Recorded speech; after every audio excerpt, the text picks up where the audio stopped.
Well, I'm Margaret Gramley, and this is my mother, Eileen, and my Aunt Lucille, and we're talking about my grandfather, Holt, and his visit to Washington with Cordell Hull.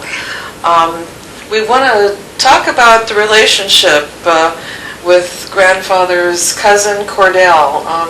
How well do they know each other? What can you say about that? They were well acquainted, and they were good friends because they were both scholars. Cordell actually had authority and clearance to go into a secret area, the Capitol building? Yes, he could. So, Mom, I guess Grandpa held this secret for many years, and then at one point he thought he should tell the next generation what he had been... Or any generation. Yeah, what he had been holding secret for so long. But when Grandfather was talking to you about this, and I guess Cordell had actually taken him into a sub-basement of the Capitol building? Yes, he did. He when Cordell and he were together, I don't know, I forget whether that was, they had lunch together and came back to the Capitol building or whether they met there. But it was prearranged, I think. And Cordell said that he wanted to show Dad something, and that he would have to promise to keep it a secret. And Dad did, and they went down in the building. Dad wondered where in the world they were going, and they ended up in what was the sub-basement at that time. And Cordell, there was light in the hallways, but not in the room. And he seemed to know where the switch was, and he turned the light on, and there was these, I think 3 or 4 big jars with these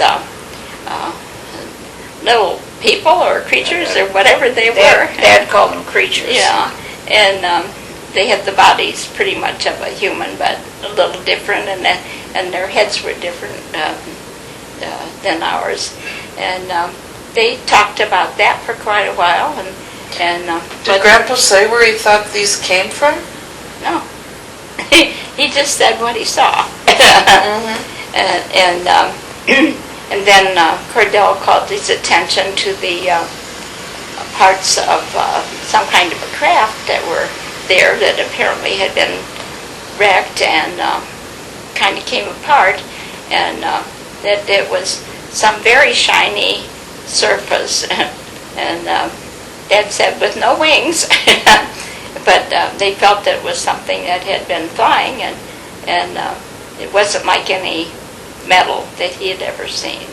And he said, for lack of a better word, he would call it silver. Yeah. And he said it wasn't a color that he'd ever seen. No. He got to touch it? Yeah, Cordell said, just kind of lift this. And Dad just kind of went like that, didn't really lift it, but, and he said it was very lightweight. And back then they didn't have any metals that were very lightweight. No, metal was metal. In the councils of government, we must guard against the acquisition of unwarranted influence, whether sought or unsought, by the military-industrial complex. The potential for the disastrous rise of misplaced power exists and will persist. We must never let the weight of this combination endanger our liberties or democratic processes. We should take nothing for granted. Only an alert and knowledgeable citizenry can compel the proper meshing of the huge industrial and military machinery of defense with our peaceful methods and goals, so that security and liberty may prosper together. Akin to and largely responsible for the sweeping changes in our industrial military posture has been the technological revolution during recent decades. In this revolution, research has become central. It also becomes more formalized, complex, and costly. A steadily increasing share is conducted for, by, or at the direction of the federal government.